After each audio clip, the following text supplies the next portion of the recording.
S'il y a un sujet auquel beaucoup de chrétiens se trouvent confrontés, quelle que soit leur couleur, leur race, leur origine, leur religion, leur longévité dans le ministère, leur longévité dans la vie chrétienne, c'est celui d'entendre Dieu.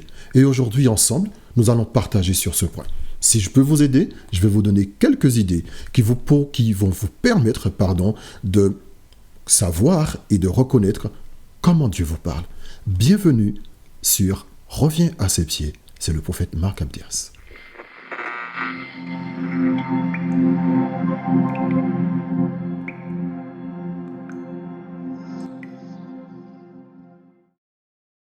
S'il y a un sujet qui nous concerne tous en tant que chrétiens, c'est bien celui d'entendre Dieu. Alors, j'irai même plus loin. Tous les hommes sont concernés par le fait d'entendre Dieu, même chez les personnes qui se disent athées. Oui, si elles avaient l'opportunité d'entendre Dieu aujourd'hui, vous pouvez me croire qu'elles la saisiraient. Vous pouvez demander à votre voisin, à votre voisine, est-ce que cela vous intéresserait d'entendre Dieu? Il vous dirait automatiquement oui, parce que tout le monde veut avoir ce contact avec l'au-delà. C'est à cause de cela que l'on voit se multiplier depuis un bon nombre d'années à coups de millions, de milliers, voire de milliards d'euros, les consultations de voyance, des consultations de marabouts, de voyants, de médiums. Ces choses sont faites tout simplement parce que des personnes sont désespérées et elles veulent entendre Dieu.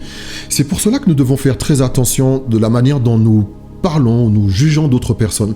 Il y a des gens qui agissent par pur désespoir. Ils ont vraiment envie d'entendre Dieu. Alors, quand cela concerne des païens, il n'y a pas de problème. Ils utilisent ce qu'ils ont sous la main, ce qu'on leur propose. Parfois, à cause de la limite de leur foi, ils se retrouvent obligés de se tourner vers des pratiques ésotériques pour découvrir tout simplement le monde de l'au-delà, ce que Dieu dit à leur sujet. Alors, il y en a qui n'appellent pas ça Dieu, ils appellent ça le ciel, ils appellent ça autrement, mais nous savons clairement que c'est Dieu. Maintenant, quand un païen ne sait pas comment faire pour entendre Dieu, d'ailleurs, il a même un doute sur le fait que Dieu lui parlerait directement. Souvent, on peut entendre un païen dire mais moi, pourquoi Dieu me parlerait? Je ne suis pas si spécial que ça. Hein? Donc, pour beaucoup de personnes, il faut être spécial pour avoir ce privilège d'entendre la voix de Dieu. Et il y a d'autres qui diraient moi, je ne suis pas prêtre ou moi, je ne suis pas pasteur. Donc, entendre la voix de Dieu serait attribué à une catégorie de personnes qui sont dédiées et dévouées à une mission ou à une tâche divine pour entendre la voix de Dieu. Et puis, il y a des personnes tout simplement qui sentent, qui pensent qu'il y a un être supérieur, mais bon, sans plus. Alors, si on propose à tous ces gens d'entendre la voix de Dieu, ils diront oui. Bien, maintenant passons de l'autre côté. Du côté des personnes qui sont censées connaître, entendre la voix de Dieu en permanence. Les chrétiens qui disent aimer Dieu, connaître Jésus, connaître Dieu et avoir une relation avec Dieu. Mais qu'en est-il de ces personnes, justement?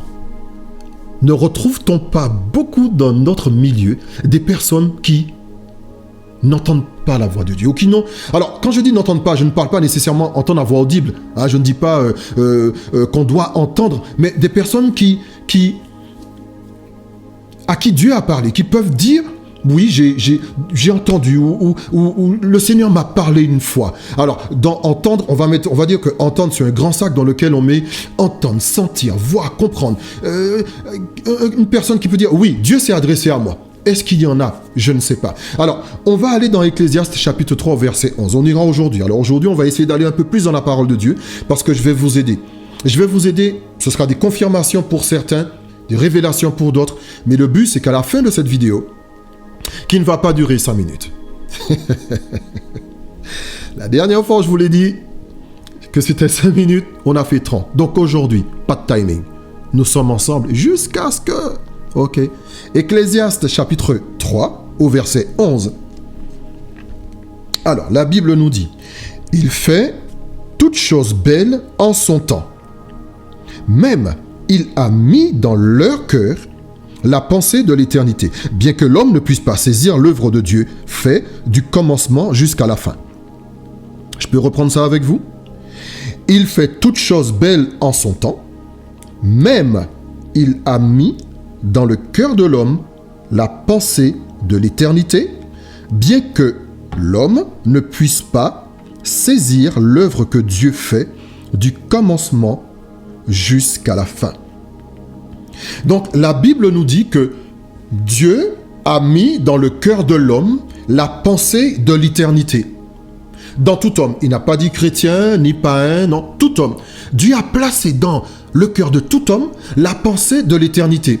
Donc, dans le cœur de tout homme, il y a ce désir de connaître.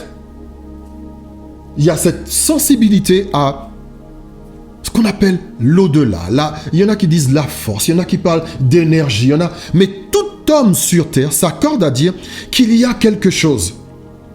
Et maintenant, écoutez, regardez bien la suite. Bien que l'homme ne puisse pas saisir l'œuvre que Dieu fait, l'homme n'arrive pas à saisir cela. Mais il est prêt à dire, il y a quelque chose. Il n'arrive pas à saisir, mais il y a quelque chose. C'est pour cela que trouver une personne qui soit véritablement athée jusqu'à la racine, ça reste assez difficile parce que même des personnes qui ont véhiculé pendant toute leur vie l'athéisme, à la fin, aux dernières secondes de leur existence terrestre, se sont retrouvés à dire, à confesser, il y a quelque chose au-delà. Il y a une force au-dessus. Tout ce qui nous environne n'est pas venu par hasard. Des gens qui ont véhiculé des pensées de Darwin, qui ont véhiculé des pensées évolutionnistes, beaucoup d'entre elles, ces personnes, se sont retrouvées à la fin de leur vie à avouer, il y a quelque chose. Maintenant, on va aller un peu plus loin, on va s'enfoncer rapidement dans le cœur de notre sujet. Prenons ensemble Hébreux au chapitre 1, versets 1 à 2. Prenez ensemble Hébreux, chapitre 1, versets 1 à 2. Après avoir autrefois et à plusieurs reprises et de plusieurs manières parlé à nos pères par les prophètes, Dieu, dans ces derniers temps, nous a parlé par le Fils qu'il a établi héritier de toutes choses. Je m'arrête là. Donc, on reprend encore Hébreux chapitre 1, versets 1 à 2. Ça va vraiment vous aider. Écoutez ça attentivement. Après avoir, à plusieurs reprises et de plusieurs manières parlé à nos pères par les prophètes, Dieu, dans ces derniers temps, nous a parlé par le Fils qu'il a établi héritier de toutes choses. Une dernière fois, je reprends parce que c'est tellement capital ce passage et vous verrez pourquoi. Après avoir, autrefois, à plusieurs reprises et de plusieurs manières, parlé à nos pères par les prophètes, Dieu, dans ces derniers temps, nous a parlé par le Fils qu'il a établi héritier de toutes choses. Donc, dans ce passage, ce qu'on peut faire, alors vous avez votre Bible devant vous. Alors moi je l'ai sur l'ordinateur, ok? Mais ça ne change rien. Vous avez votre Bible devant vous, on va regarder ça. Après avoir autrefois, donc on est d'accord, c'est le passé. Juste avant d'aller plus loin, ce passage d'Hébreux, il a été pris contre les prophètes, mais d'une force incroyable. Si il y a un passage qui a été pris et repris par des mouvements, par des personnes qui ne croient pas, qui ne croient plus dans les mouvements prophétiques, si un passage qui est vraiment pris et qui est mis en avant, c'est celui-ci. Hébreux chapitre 1, verset 1 à 2. On va dire, à plusieurs manières, Dieu a parlé par les prophètes, mais dans ces derniers temps, il parle par le Fils. Donc ça veut dire qu'on n'a plus besoin de prophètes. Et les personnes qui ne croient pas dans le mouvement prophétique, ils ont véhiculé ça. Et des personnes qui étaient en recherche, en découverte du mouvement prophétique, qui voulaient savoir, soit parce qu'ils ont reçu un appel prophétique, soit parce qu'ils sont intéressés, ils veulent s'intéresser à ce ministère, ou tout simplement parce qu'ils veulent grandir dans leur foi, ils veulent aider, eh bien, ils se sont retrouvés confrontés à ce dilemme, à ce passage, parce que c'est écrit noir sur blanc, que Dieu, autrefois, il a parlé par les prophètes, mais aujourd'hui, il ne parle plus par les prophètes, il parle par le Fils. Donc, des gens ont pris ce passage pour dire, vous voyez, les prophètes n'existent pas. Les prophètes n'existent plus. Les derniers prophètes, c'était les apôtres. Ce qui en soi ne veut pas vraiment dire grand-chose. Oui et non. D'accord? Les derniers prophètes, c'était les apôtres. Non, les apôtres, c'est des apôtres. Et dans la Bible, on parle d'apôtres, de prophètes, d'évangélistes, de pasteurs et de docteurs. Donc, il y a une petite chose à mettre vraiment au clair et qui va vous aider à comprendre ce passage, à l'assimiler, à l'intégrer et à marcher avec. Surtout vous qui me regardez et qui êtes prophétiques. Mes enfants spirituels qui sont en train de me regarder, vous qui êtes prophétiques, ce passage va réellement vous aider. Il a été employé contre le mouvement prophétique. Mais le souci, c'est que si on emploie quelque chose contre le mouvement prophétique, on agit contre le mouvement de l'esprit dans ces derniers temps. Parce que dans ces derniers temps, il y a une catégorie de personnes qui prophétiseront. Et prophétiser, c'est parler par l'esprit. Dans les derniers temps. Est-ce que vous êtes d'accord avec moi que nous sommes dans les derniers temps? Nous sommes dans les derniers temps. Donc, on ne peut pas être dans les derniers temps et renier l'action du Saint-Esprit dans cette saison. Alors, il y a une catégorie de personnes qui vont prophétiser. Il y a une catégorie de personnes qui auront des songes, qui auront des visions. Mais comment pouvons-nous avoir toutes ces choses sans le mouvement de l'Esprit?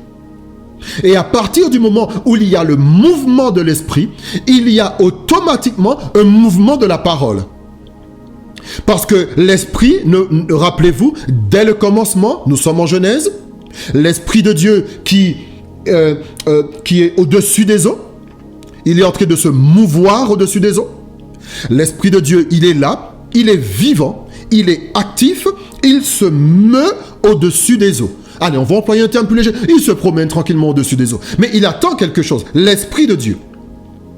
L'Esprit de Dieu, il est là, il attend quelque chose. Alors, oh my God, est-ce que vous sentez, je sens quelque chose, je le sens en moi. Est-ce que vous sentez? L'Esprit de Dieu, il attend quelque chose. Donc vous voyez, là où il y a l'Esprit de Dieu, automatiquement, il y aura miracle à partir du moment où la parole de Dieu est libérée. L'Esprit de Dieu se met au-dessus des eaux et Dieu dit que la lumière soit et boum, la lumière fut. Pourquoi? Parce que l'Esprit de Dieu était là et il prend la parole et il agit.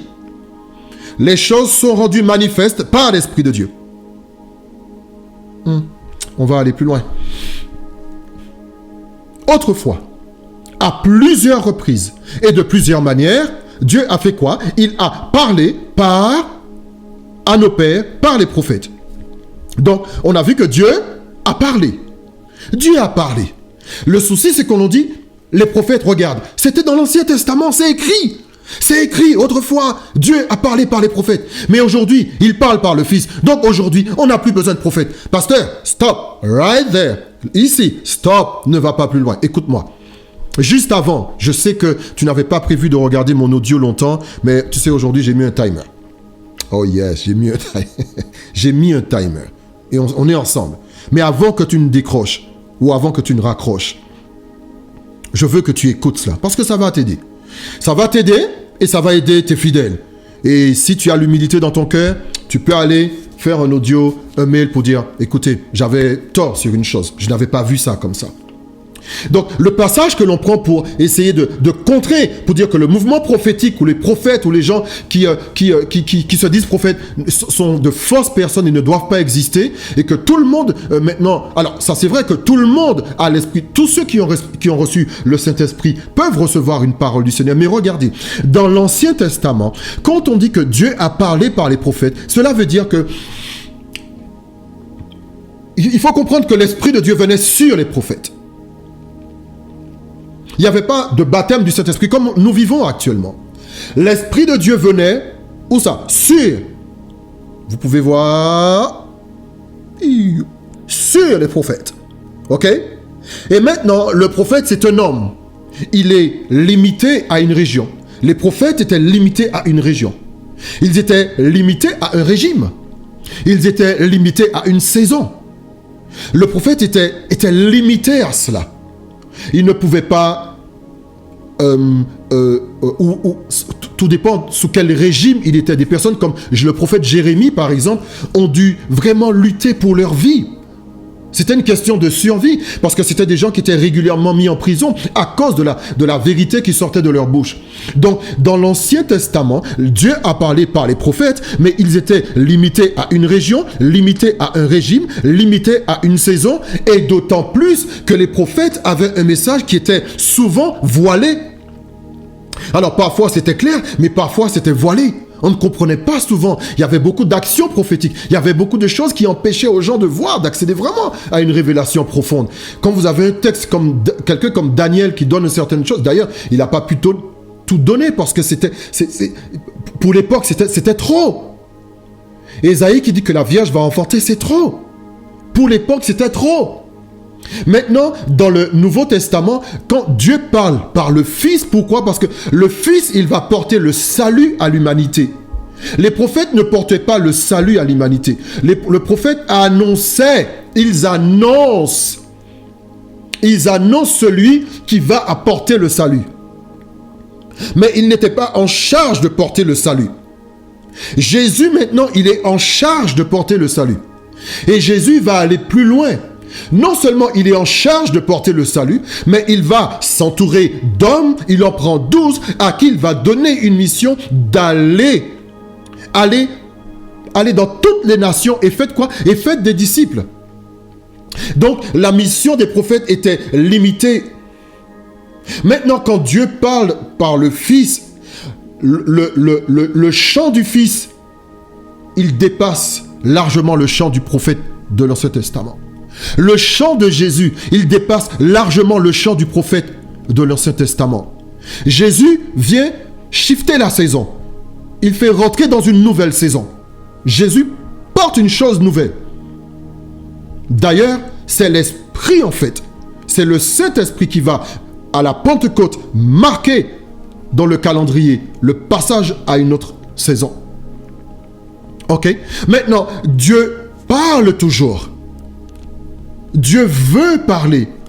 Il faut faire très attention parfois quand on jette la pierre sur des ministères prophétiques et quand on jette la pierre sur des personnes qui ont une proximité particulière avec le Seigneur. Parce que quand on fait ça, on peut c'est comme si tu jettes la pierre sur toi-même. Parce que Dieu veut parler.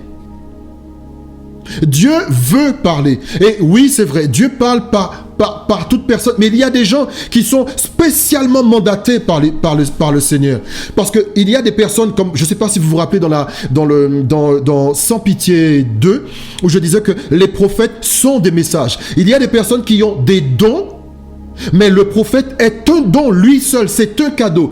C'est une personne qui est vraiment mise à part. Toute sa vie, tout son être, son corps, c'est un cadeau.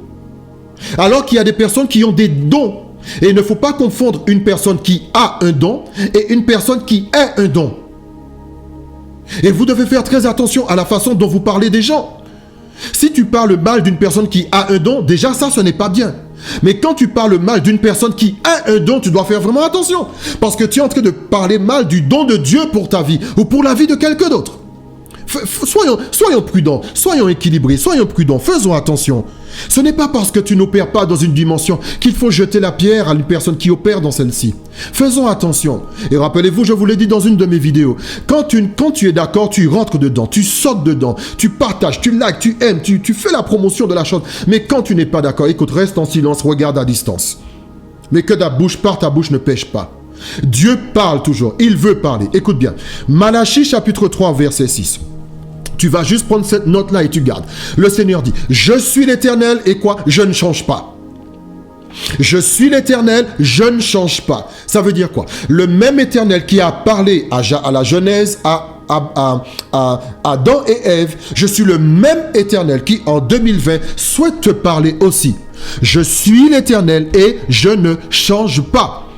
Je ne change pas, ça veut dire quoi? Depuis la nuit des temps, je parle. Et tu sais quoi? Je parle encore. Ça, c'est une bonne nouvelle. My God! Depuis l'Ancien Testament, je parle, j'aime parler. Et tu sais quoi? Bientôt 2021, je parle et j'aime parler. Pourquoi? Je suis l'Éternel. Je ne change pas. Le même hier, aujourd'hui, éternellement. Prenons ensemble Jean au chapitre 10. Rapidement. Tu prends Jean au chapitre 10. Parce que là aussi, je vais te montrer quelque chose qui va réellement t'aider. Je parle à quelqu'un qui m'écoute, qui est attentionné. D'accord? Jean, on prend ça au chapitre 10, au verset 3. Jean 10, 3. Matthieu, Marc, Luc et Jean 10, 3. Ok. Ça dit quoi? Ces brebis... Ok, je vais commencer. Le portier lui ouvre. Donc, verset 2, mais celui qui entre par la porte est le berger des brebis. D'accord? Celui qui entre par la porte est le berger des brebis. Le portier lui ouvre et les brebis entendent sa voix. Il appelle par leur nom qui lui il appelle par le nom les brebis qui lui appartiennent et il les conduit dehors. Je reprends, c'était mal lu. Le portier lui ouvre et les brebis entendent sa voix. Il appelle par leur nom les brebis qui lui appartiennent et il les conduit dehors. Verset 4. Lorsqu'il a fait sortir toutes ses brebis, il marche devant elles et les brebis le suivent parce qu'elles connaissent sa voix. Donc la Bible dit que le portier ouvre. Le portier y ouvre la porte et les brebis entendent sa voix. Il appelle par leur nom les brebis qui lui appartiennent. Maintenant, il sort et il conduit ses brebis. Il marche devant ses brebis. Et les brebis le suivent parce qu'elles connaissent sa voix. Et si on peut continuer encore, elles ne suivront point un étranger, mais elles fuiront loin de lui parce qu'elles ne connaissent pas la voix des étrangers. Donc il y a plusieurs catégories de personnes et certainement vous faites partie de l'une d'elles. La première catégorie de personnes, ce sont ceux qui entendent la voix de Jésus. Selon Jean, chapitre 10, au verset 3. Il y en a qui entendent la voix de Jésus. Il y a une deuxième catégorie de personnes. Mais je vais rester sur la première. La première catégorie, ce sont les gens qui entendent. Ils entendent la voix du berger. Et donc, cela veut dire que votre capacité auditive fonctionne parce que vous entendez. Prenez un exemple. Aujourd'hui, nous sommes en train de vivre quelque chose qui est assez particulier. Si on vous avait dit, à part prophétie, et même dans le cas d'une prophétie, si on vous avait dit qu'aujourd'hui, votre ville serait totalement vide, mais vraiment vidée de toute personne, vous auriez eu du mal à croire. Mais rappelez-vous, il n'y a pas si longtemps de cela, nous étions ensemble dans une ville, vous étiez avec vos amis, vos frères, vos soeurs, vos cousins, vos cousines, votre église, vous étiez dehors, vous étiez ensemble, en train de parler, et il y a du bruit partout. Vous ne seriez pas capable de dire clairement qui parle à quel moment, mais une chose est sûre, c'est que vous entendiez du monde parler. Dans une foule, on entend du monde parler. Et vous faites partie de cette première catégorie. Mon frère, ma soeur, monsieur, madame, vous faites partie de cette catégorie. Des gens qui entendent. Vous entendez plein de choses. Vous entendez par-ci et vous entendez par-là. Vous entendez ici et vous entendez là-bas. D'accord? Ça ressemble à un chant, mais ce n'est pas un chant. Vous entendez. Donc votre capacité auditive n'est pas affectée parce que vous entendez. Mais le souci qu'il y a, c'est que vous êtes resté à la première catégorie. La première catégorie, c'est que vous entendez. Et donc, quand vous entendez et que vous n'avez pas fait de tri, vous entendez du tout et du n'importe quoi. Et votre vie spirituelle, votre vie personnelle prend un coup. Bam! Pourquoi? Vous entendez trop, too much.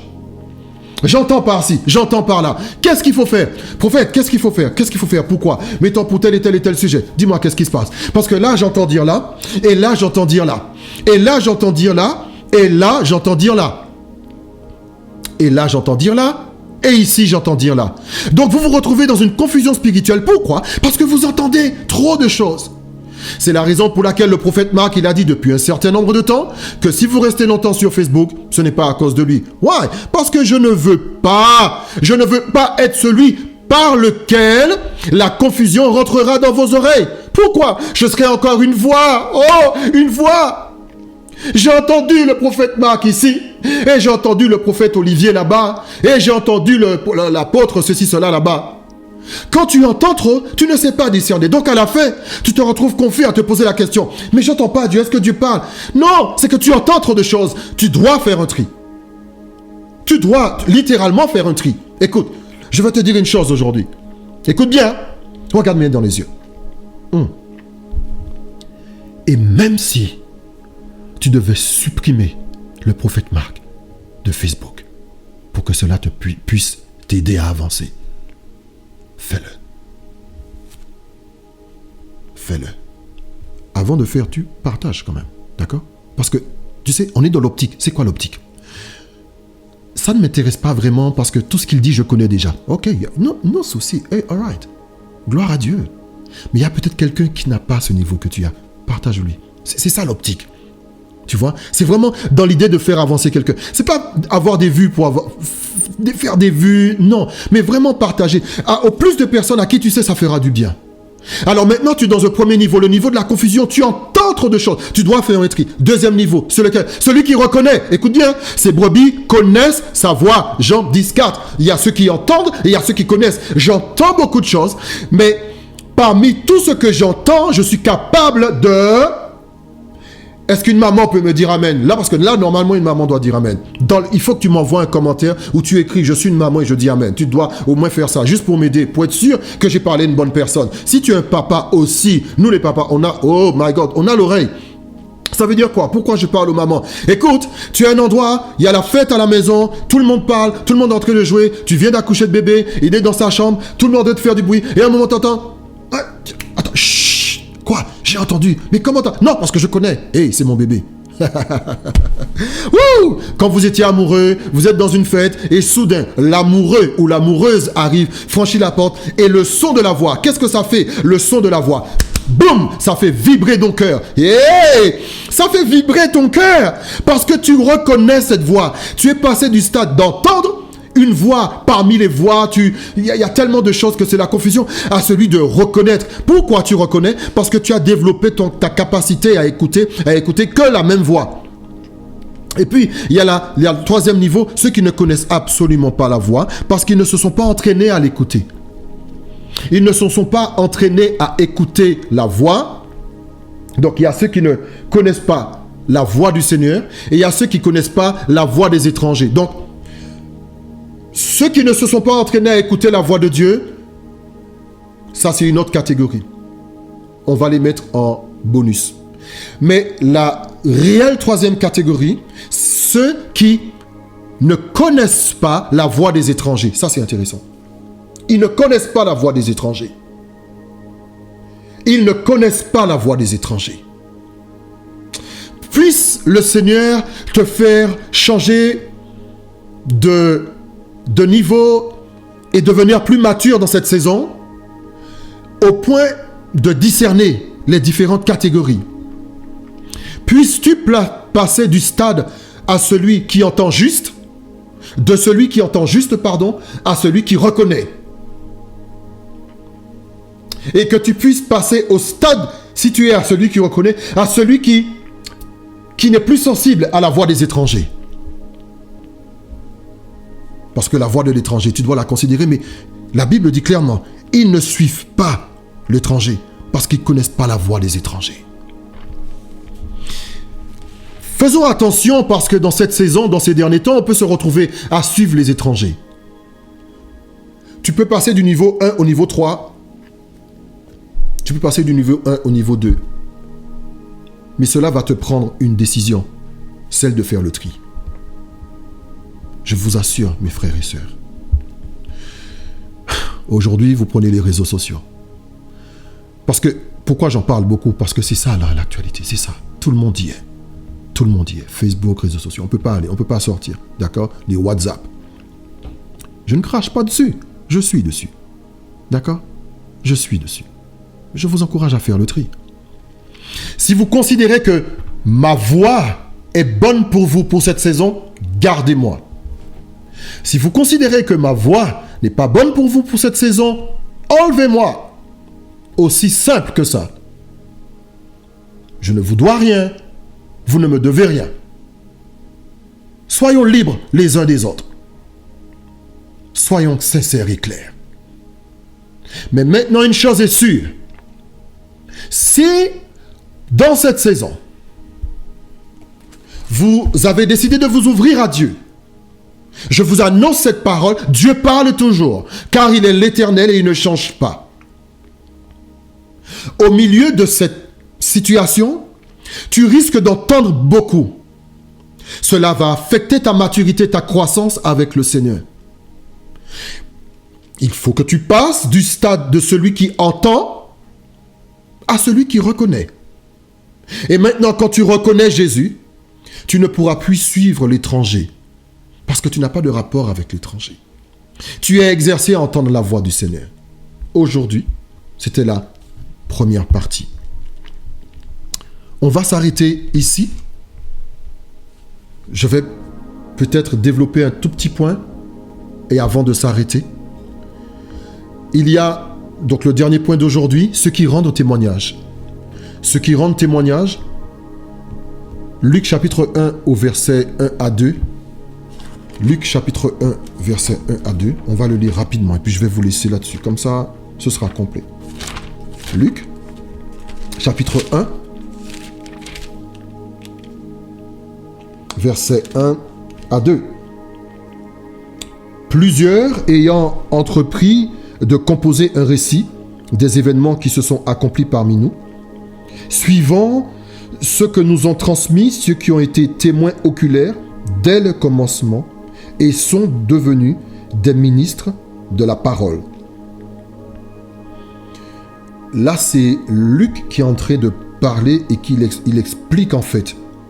Il explique comment il s'est mis à l'écriture de son livre.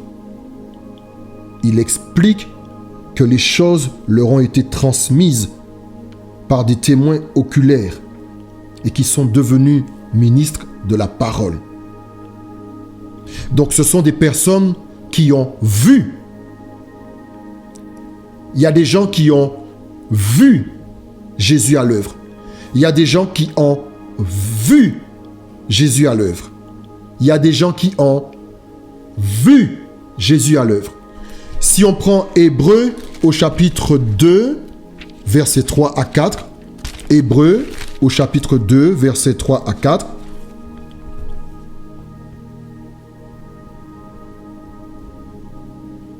car si la parole annoncée par des anges a eu son effet, et si toute transgression et toute rétribution ont reçu, toute transgression et toute désobéissance ont reçu une juste rétribution, comment échapperons-nous en négligeant un si grand salut? Le salut annoncé d'abord par le Seigneur nous a été confirmé par ceux qui l'ont entendu. Et il nous a été confirmé par ceux qui l'ont entendu. Dieu appuyant leur témoignage par des signes, des prodiges et des miracles, par les dons du Saint-Esprit distribués selon sa volonté. Donc, les témoignages sont rendus par deux catégories de personnes, ceux qui ont vu et ceux qui ont entendu. Ceux qui ont vu et ceux qui ont entendu. Dans cette saison, puisses-tu voir et puisses-tu entendre. Que tu fasses partie des personnes qui disent « J'ai vu ». Et que tu fasses partie des personnes qui disent « J'entends et je reconnais ». Que Dieu vous bénisse. À la prochaine fois pour la suite de Seigneur, je veux t'entendre. Je tiens particulièrement à remercier toutes les personnes qui m'aident dans cette œuvre à faire avancer Jésus revient à ses pieds. Tout simplement en aimant, en écoutant, en likant, en partageant, cela m'aide énormément. Je tiens à préciser une chose. Jamais je ne demanderai d'argent par écrit sur les réseaux sociaux.